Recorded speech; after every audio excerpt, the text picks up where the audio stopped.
Assalamualaikum warahmatullahi wabarakatuh.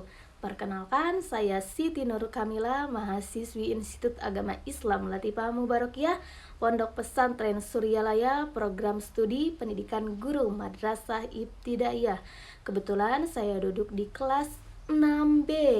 Nah, jadi di sini saya akan menjelaskan sedikit tentang teori belajar dan hubungannya dengan media pembelajaran dalam mata kuliah media teknologi. Selamat menyaksikan, enjoy! Nah, sebelum menjelaskan ke dalam teori belajar dan media pembelajaran, jadi kalian harus tahu ya bahwa pendidikan adalah kunci pengembangan sumber daya manusia. Jadi di era globalisasi ini, kemajuan teknologi menuntut metode pembelajaran yang efektif. Oleh karena itu, media pembelajaran adalah alat bantu penting dalam proses belajar. Nah, teori belajar memberikan kerangka kerja untuk memahami bagaimana individu belajar. Teori belajar dan media pembelajaran memiliki hubungan yang erat dalam proses pendidikan. Teori belajar menjelaskan bagaimana individu memperoleh, memproses, dan mempertahankan pengetahuan. Sementara media pembelajaran berfungsi sebagai alat atau sarana yang digunakan untuk memfasilitasi proses belajar tersebut. Nah, hubungan antara keduanya dapat dilihat dari bagaimana media pembelajaran dirancang dan digunakan berdasarkan prinsip-prinsip teori belajar untuk meningkatkan efektivitas pembelajaran. Nah, sekarang kita akan menjelaskan 5 teori belajar dan hubungannya dengan media pembelajaran. Yang ke-1 ini ada teori belajar behaviorisme dan media pembelajarannya. Nah, dalam konteks ini, media pembelajaran sebagai stimulus untuk memicu respon peserta didik. Misalnya, contoh program komputer dengan umpan balik.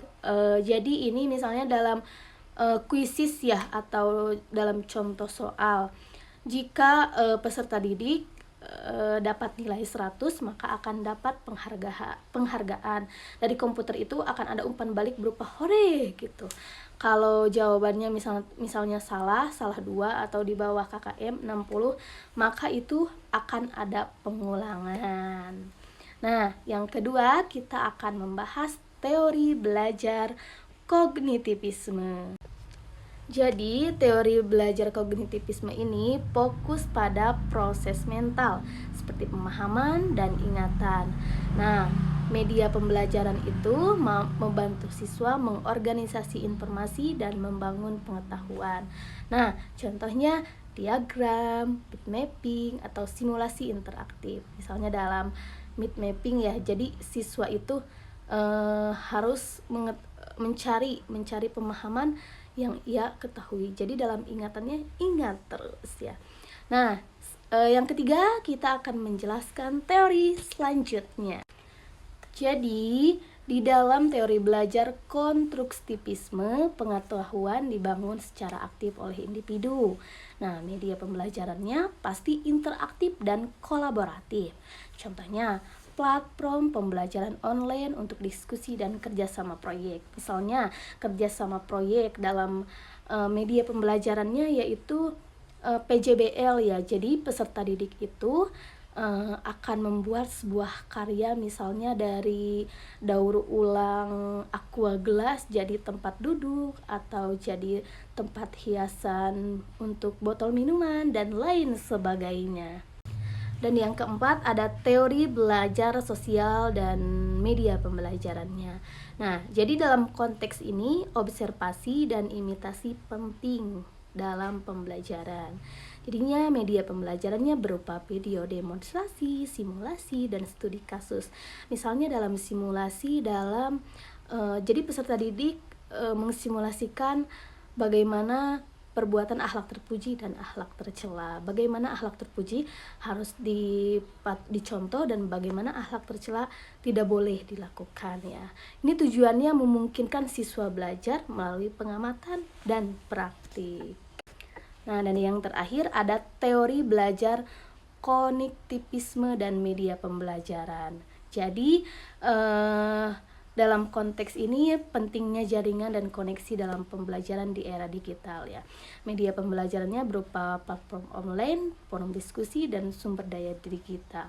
Nah, tujuannya mendukung pembelajaran sepanjang hayat dan adaptasi informasi. Jadi ini lebih ke kemajuan teknologi ya, teori belajar ini. Nah, mungkin itu saja kelima teori dan hubungannya dengan media pembelajaran. Sekarang kita akan membahas tentang kesimpulannya. Jadi kesimpulan yang sudah tadi kita bahas mengenai teori belajar dan hubungannya dengan media pembelajaran. Jadi hubungan antara teori belajar dan media pembelajaran sangat penting dalam merancang pengalaman belajaran yang efektif. Media pembelajaran harus disesuaikan dengan prinsip-prinsip teori belajar yang relevan untuk memastikan alat tersebut dapat memfasilitasi proses belajar yang optimal. Dengan memahami teori belajar, pendidik dapat memilih dan merancang media pembelajaran yang sesuai dengan kebutuhan dan gaya belajar siswa. Mungkin itu saja yang bisa saya sampaikan. Atas segala kekurangan dan kelebihannya mohon dimaafkan ya. Wassalamualaikum warahmatullahi wabarakatuh. Hatur nuhun semuanya. See you next time. Dadah.